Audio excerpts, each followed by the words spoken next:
This is the Um, UCF podcast, the very bad, no good picks edition. My name is Clark, and this is Francis, and we're going to be going over the fights from last night and seeing how we did, seeing what was going on. We're going to start with Rose Namajunas and Tracy Cortez. How did this one go, Francis? wow, this fight kind of sucked, honestly. Yeah. Um, a, a text message I got from someone halfway through this fight is Tracy Cortez should start doing something. And that was very accurate. Now, she ran into problems, and I'm going to just right off the bat mention Tracy Cortez took this fight on short notice, but she is just not on the same level as Rose Namajunas. And what's so weird is you don't often see this sort of a fight where there's a fighter that has like the athletic and physical advantages and just can't do anything. Rose Namajunas uses like intelligent head movement. She has good defense. If you look at these stats, like they're not they're not breaking any records with these strikes, obviously. But Tracy Cortez landed 29% of her significant strikes. That's like just pathetic. Rose is hitting at that pretty standard, like 53%. Most MMA fighters are hitting about half of what they throw. So Rose was landing, and another thing to mention is that Rose actually got a knockdown in the first round. Yep, they recorded, and it was just a clean left hook that dropped Cortez. Her eye was swollen for the rest of the fight from that punch. And really, from the moment that she got dropped, Tracy Cortez, I think, realized, oh wait, Rose actually knows how to fight. I can't kind of just push and key up and throw kind of wild, unaimed punches and win this fight. And I was really hoping that when she ran into that sort of trouble, Cortez was going to start to push Rose up against the fence. But anytime these two girls locked up, Rose was getting the takedown. Rose was, getting the better of the scrambles, getting on Cortez's back. Like just Tracy had nothing over 5 fucking rounds. The only moment in this fight where she was, showing anything was in round number 5. If you look here, right, Rose is hitting 60% of what she's throwing. Tracy is down here at 34%. This is the only round where, oh no, that's not true. We have a couple rounds where she throws more strikes and just is not landing almost any of them. Um, you can see in the middle of this fight, they spent a lot of time on the mat, not doing a whole bunch. Um, and even like round number 1, you're landing 12 of 43 strikes. It's It just just it brutal, man. was tough, And I man. think It the thing that's wasn't fun to really watch. tough is that in round 5, it almost seems like she kind of actually starts to like fight a little bit, like she finally kind of gets a little bit of rhythm going. If round 5 was round 1, this might have actually been kind of an interesting fight. But as it stands, it really was just Cortez. I mean, I hate to say it, but coming across genuine talent probably for the first time in the UFC for her. She really hasn't fought anyone that you could claim to be good at this point. I mean, she was unbeaten in the UFC. People were saying she might be a bit of a prospect. She might be, kind of an interesting thing. And I think that this fight kind of proves, unfortunately, that the win streak that she was on was probably not that impressive, looking back. No, and this raises a really interesting question because a lot of people are asking, what's next for Rose Namajunas in this 125-pound division? And after watching this fight, I'm going to have to take some time and look and try to figure out who would give Rose trouble because she doesn't have sort of like she doesn't look like a champion anymore. That's what I'm trying to say. Rose does not look like a champion anymore. And yet, I don't know how many of the girls at 125 pounds are going to be able to deal with her because the talent is just so much lower than it is at women's strawweight. And that's what we saw here because Tracy Cortez was supposed to be good, and she's not. He clearly is not. That's all I really have to say about this one. Yeah, kind of a shitty end to the night in some ways, unfortunately. But we can move on then to Santiago Ponzano versus Muslim Salikov. Now, this was Robbery? a robbery question Question mark. mark? Probably not a robbery. I did think Ponzinibbio won this fight. I gave him rounds 2 and 3. round one, I gave to Salikov. Um, Salikov was mixing up his strikes a whole bunch more, and he was throwing. I mean, if you look at these numbers, these guys are landing and throwing almost exactly the same amount. They were both using a lot of really good defense to get away from strikes, but this was just a slow fight. This was a 37-year-old fighting a 40-year-old in the co-main event. Um, there This were was an not. old man ass fight, honestly. Yeah, it It, really it was. was Like slow. If you look at those like strike percentage that they're hitting, right, 35% to 38% of significant strikes landed. And yeah, a lot of these strikes aren't that fast. I don't know. It was kind of like a relatively low energy fight. And it's funny because, of course, the preview has them both saying it's going to be war. We're going to be battling. Salikov's like, oh, I don't go for submissions. I go on knocking him out on the feet, and then it goes up on the fence like multiple times in the fight. It's just Yeah, they're both shooting 5 takedowns. yeah. Now, why do I think Santiago won? I think he landed the harder shots, the more damaging shots, and when they did both go to the wrestling, Santiago actually got 2 of his takedowns and Salikov got none. Yeah, I mean, you got to do damage when you take down, though, right? If you get a takedown and don't do any damage, I don't think the judges really score that in your favor. No, absolutely not. But like the way that the scoring system was set up is that it's damage first, then it would be like striking numbers, then it would be like control time, submission attempts, takedowns. Because like a takedown that doesn't you don't do anything with um, doesn't obviously count for much. But if that's the differentiating factor in a round, like they're both hitting each other the same amount, they're both dealing roughly the same amount of damage, but one guy gets a takedown and the other doesn't, then it applies, right? And then after that, it would be a pressure or aggression. Who's going forward? So if both guys are either not dealing damage or dealing the same amount of damage, and they're throwing the same number of strikes, and they're doing the same amount of take, right? It's like then you start to look at these less important factors. But in this fight, that's where I thought you would look at it, and especially when it's the end of the fight. We're talking round number 3.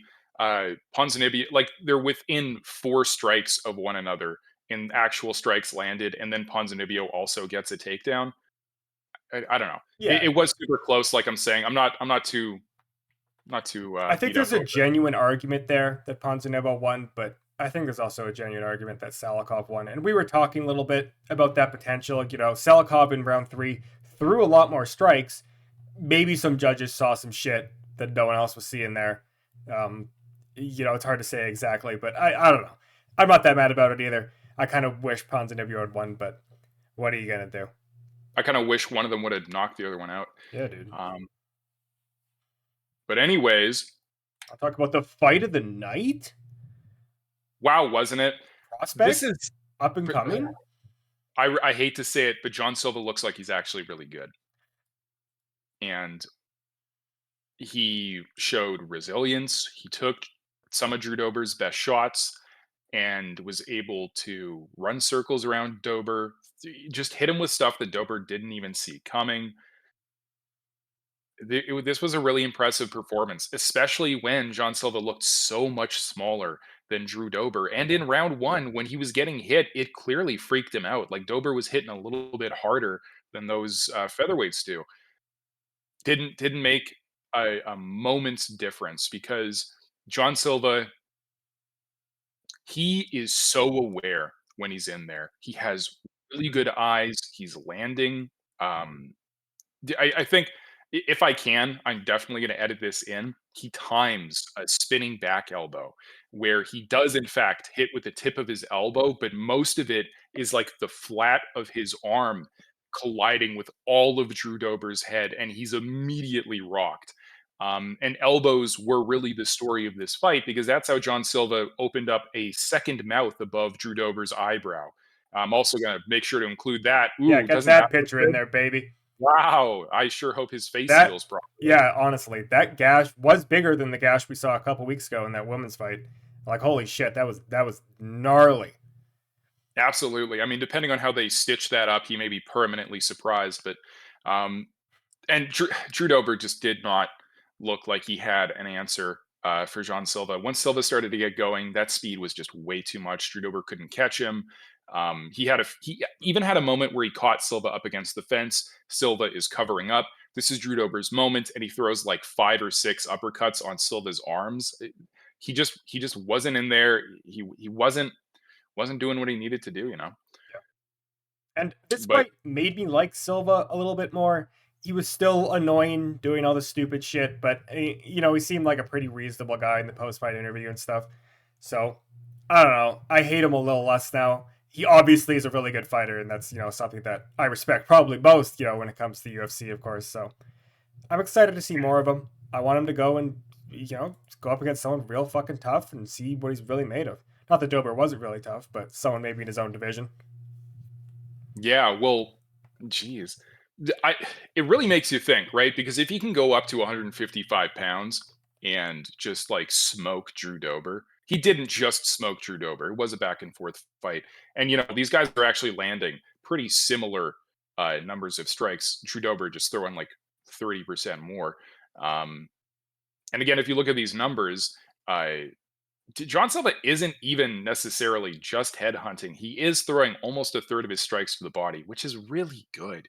I want to hate this guy because he did miss weight 2 weeks ago, but then to come in short notice, fight a guy like Drew Dober, and it's not even immediately that he blew him out of the water, right? Because Drew Dober had success in round one. It's that he was able to settle down, find his timing, line up counter shots. Like it was just genuinely impressive, and I begrudgingly am starting to enjoy John Silva's fighting. So Getting a little tsundere for John Silva, buddy. shut your mouth. That anyways. Oh, actually, and I will mention as well, yeah, that was a doctor's stoppage. Because yeah, his He face. leaking. Before that, we Gabriel had Gabriel Bonfim. versus Angelusa, Wow. um, or Losa, I think I heard them saying. Should be Lusa because he still lost. Um, This was a pretty dominant fight for Gabriel Bonfim. Um, he clearly wins, I think, every round. Not much yep, argument there. I was kind of hoping for a knockout or something in that regard.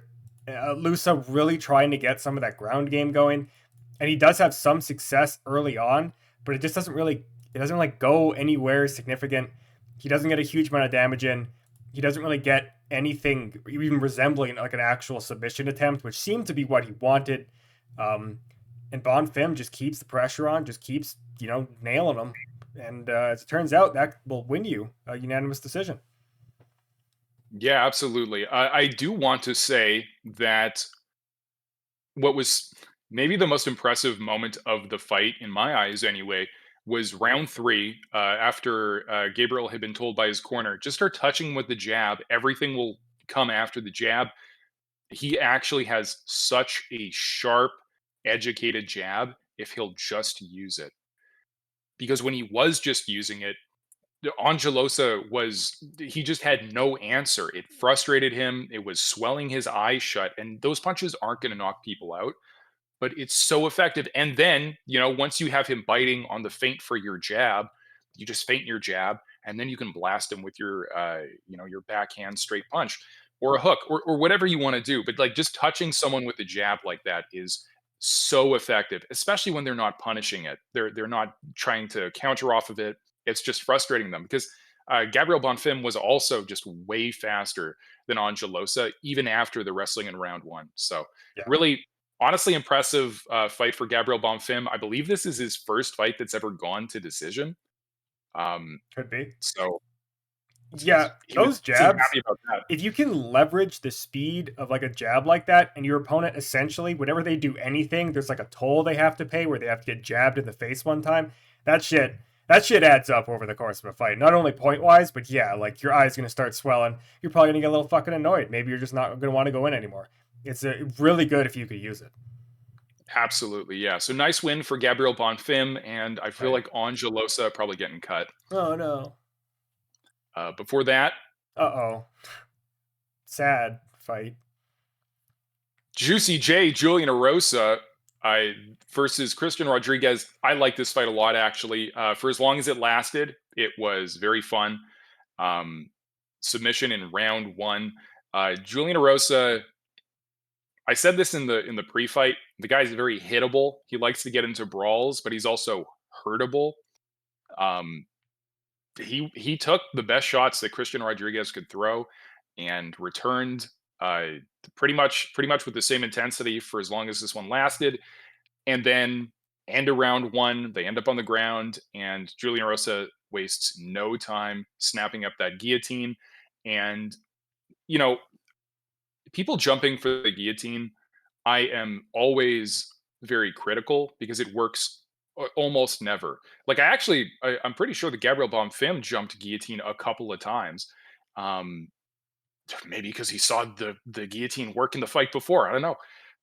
Julian Arosa actually has like a physical build that works with jumping guillotine because he has such a small torso and such long arms and legs that if he jumps guillotine, he's not going to slip off the back. His legs are so long that they can wrap all the way around another dude's torso. So locked in that submission, and pretty much as soon as he had it, Rodriguez was tapping. So it must Yeah. have been like crazy tight. And they were so close to the end of round. It was such a fucking fumble for Rodriguez. Looking at the stats now, I could see maybe Arosa winning that first round, but it really seemed like Rodriguez was looking good and getting going. And then he just kind of like goes into like this fucking Venus flytrap with Arosa and just gets like eaten alive in exceptional speed. So that sucked. I was sad because I picked Rodriguez, but I mean, it was impressive from Arosa's perspective getting that shit in that quickly. And before the end of round with that little time left, being able to secure that. I mean, hey, that's pretty good. Absolutely. And something that Julian Arosa does very well is he weaponizes a pace. So the commentary team were talking about how, oh, he likes getting hit. He's returning fire every time he gets hit. But that's really what that is pushing a pace on your opponent.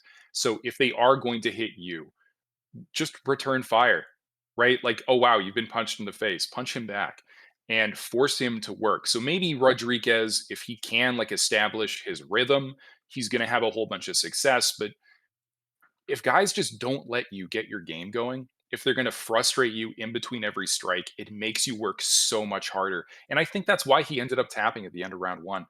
Um, is that he didn't have that presence of mind because he'd been forced to work the entire round. Yeah, could Um, be. But yeah, that honestly good win for Julian Arosa. The guy's never getting near a belt, but he is one of my favorite He's good. He fighters. was good enough to gatekeep Rodriguez from a Hell yeah, prospect to like see you on the next fight night. pretty much. Before that we Oh had the boy, no getting contest. I tell me what happened here. this is such a stupid fucking. This is just like stupid. Allison Yep. is stupid for this one because he wins the fight. He like essentially is moments away from finishing the fight. Brundage is on the ground. He's fucking putting just laying these punches on him. He's rocked almost immediately, right? At the Yep. start. And it looks like it's going to be one of those classic, less than 30-second fights. Brundage just scrambling to survive. He is still up for sure. And then Allison just fucking elbows him in the back of the skull. Like, why would you, like, why? I get it, like, you're in a fight and it's, adrenaline's running and stuff like that. But it is just such a blatant fucking elbow to the back of, like, the soft part of the skull. And then we just sit there and everyone's just real sad in the arena while they talk about it for a while. And it ends up with the no contest, could not continue. I can honestly understand it to some extent, but in that situation where Alsan essentially was about to win and then just like throws, fuck man, it's just so frustrating to see shit like that from fighters. I get it. You're in the ring, adrenaline, you want to win, you want to put that pressure on. You were telling me, oh, that shit like that happens all the time and it never gets called. But like, you can't be that sloppy if you're about to win. This would have been a completely different scenario if he just had fucking not done that. If he'd thrown anything else. You're absolutely correct. Guys who Yeah, and you know what's crazy too is that let's say hypothetically Cody Brundage survives this barrage, doesn't get punched in the back of the head. Allison has just emptied his entire gas tank trying to finish him. Now, sometimes, just going for the finish when you see it is the right thing to do. Other times, you're just emptying your gas tank and the guy's going to survive. So in that moment where he's just spazzing out, because that's why he hits him in the back of the head, is he's literally not even thinking about where he's throwing punches. He's just punching as hard as he can, as fast as he can. And I don't know. During when this was happening, right? What I was saying is that Dan Murgliotta should have just stood them up, taken a point for the back of the head strike. Yeah. But and what's so oh, okay, so two things. First of all, our referee Dan Murgliotta did in fact think of the fighter's safety first and foremost, so he probably made the right call. But the second thing that I just want to make mention of is that Cody Brundage was basically already knocked out. He was hurt immensely. And then we stop a fight and declare it a no contest based on one of those strikes. So while I obviously you have to consider the fighter's safety first, I, Dominic Cruz on commentary the entire time is saying like you have to make a decision. Do you want to fight or not? That's the only thing. They can't tell you what happened. You have to decide. Do you want to fight or not? And Cody Brundage, I 100% believe milked the injury that he got. I'm dead ass. I believe it happened. I don't like Dead ass? this affects us. Like in neither way does it matter. But I do believe Cody Brundage took this L. Well, he stayed down just to not take the L. I Yeah. should say. Like, I could definitely see that angle. If you are, it's round one and you get fucked like that hard, and you get that opportunity to not lose. I mean, like, honestly, for better or for worse, is that not the most rational thing to do? Maybe you're not honorable. Maybe it makes you look like a pussy. But, like, I don't know. Do you want the loss on your record? Do you want to be like honorable and have that loss on your record that bad? I don't know. I can understand him doing that if he did do that. Of course, we're speculating. I mean, who knows anything? But We are speculating, yeah. And the big thing to okay, it's just like when I see a guy like that leaned up against the cage, he's been given like 5 minutes and he's still like, oh, I can't stand up. And then as soon as the fight is like waved off, he can talk fully and it's no problem. I don't know. yeah, so, Maybe some soccer shit a little bit.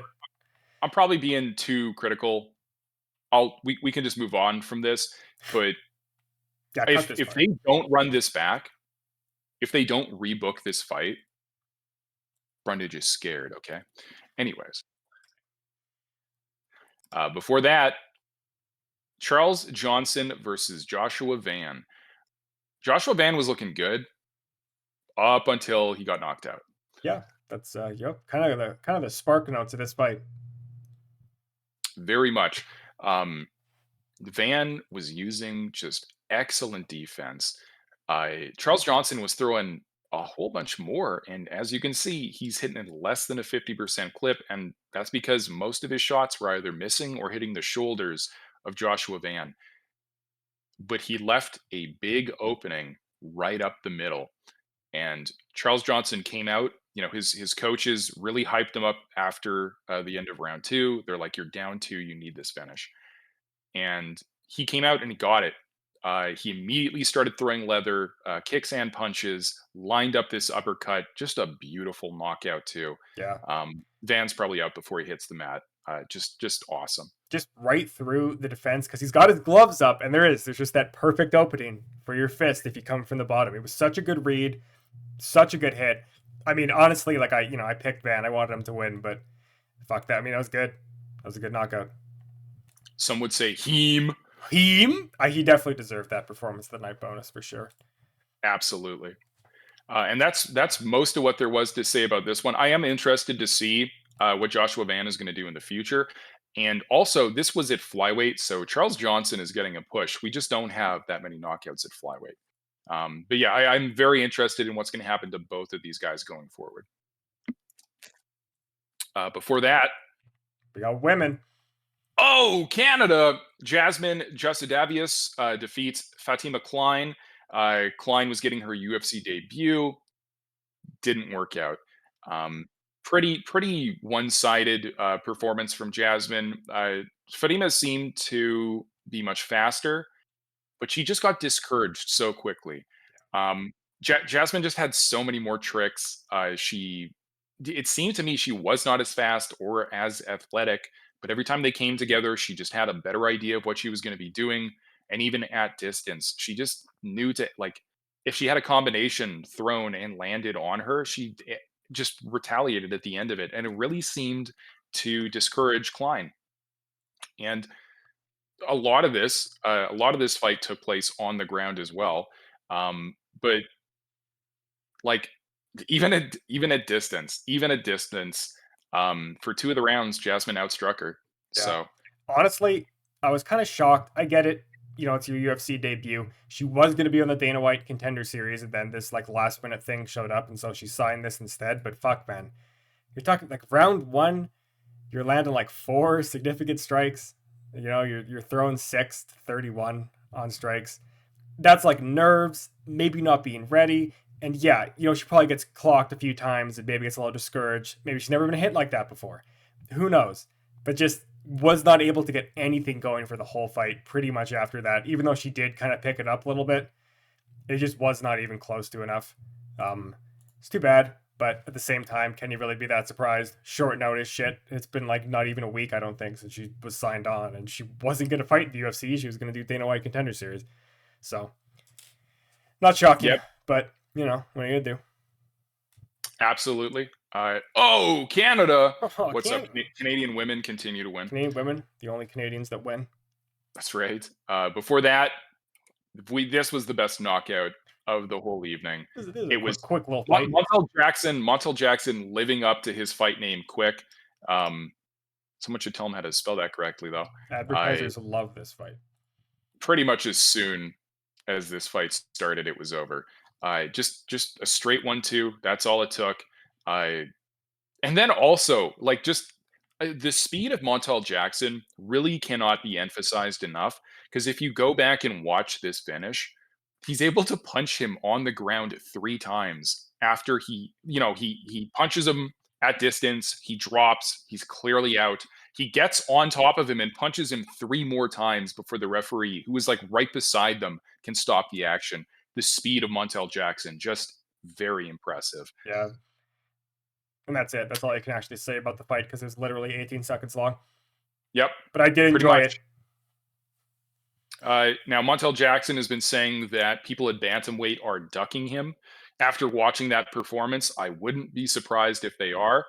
There's a lot of killers at 135 pounds, and I hope Montel Jackson gets paired up against one of them next. Yeah, he's on like a 5-win streak now, so come on, give him someone who's pretty good. Yeah, well, I mean, that's the trouble, though, is that if your opponents will not sign on the dotted line to fight you, there's not a lot you can do. Yeah. But I'm hoping he gets something going. Hoping and coping on this podcast, folks. Absolutely. Before that, we have Luana Santos versus Maria Agapova. Just one-sided, one-round submission. It was over fast. Maria Agapova didn't get much going. There's not a whole bunch to say about this one. Yeah.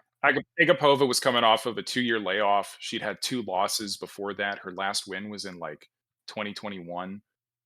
I did not see her winning this fight at all. You just don't come back from a layoff like that and perform well unless you're George St. Pierre, and she really ain't. So yeah, this is I'm gonna guess probably the last time we'll see her. Sorry, Central Asia, but I mean, coming off that hiatus and then doing this sort of performance, I don't know, man. Yeah, it's tough, but sorry, nice win for Luana Santos. Yeah, Santos looking pretty good out there. And before that, we had Andre Petrovski versus Josh Fremd. This fight sucked, honestly. This fight was horrible. Petrovski he controlled him for the entire fight. And that's kind of like all he did. Was just on the ground hanging out.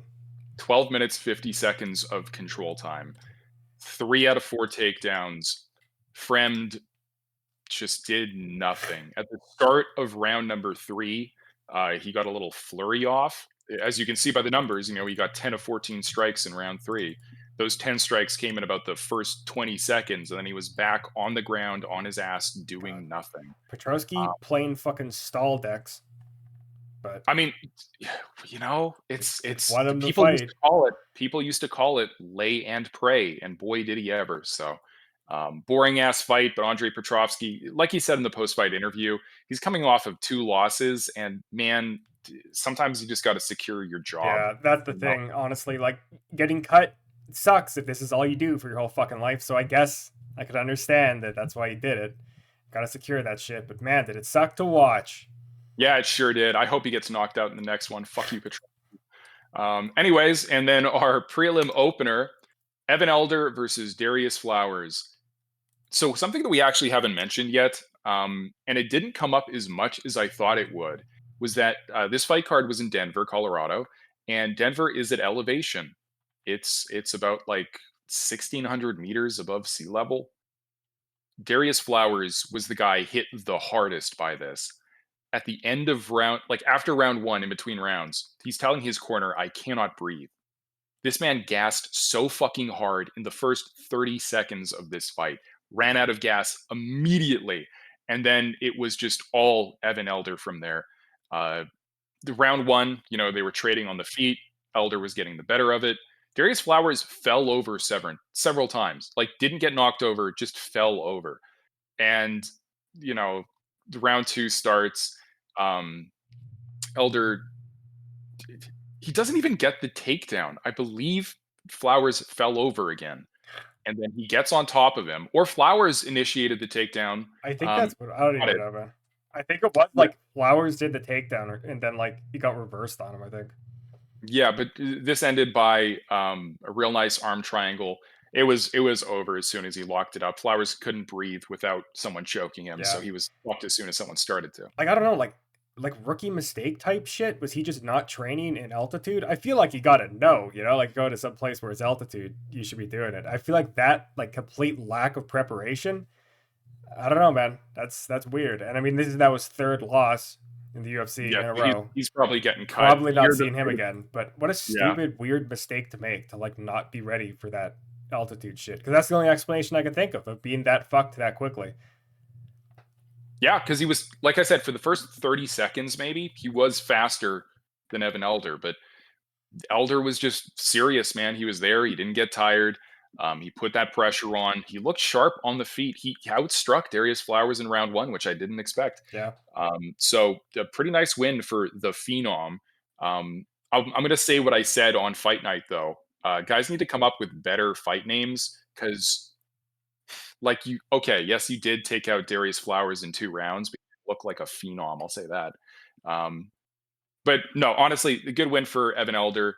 I'm curious what he'll do now, but this has been top to bottom that fight night that only we Yeah. watched. We only watched it. Don't look at our pick video and compare it to this one. Yeah, unless you want to.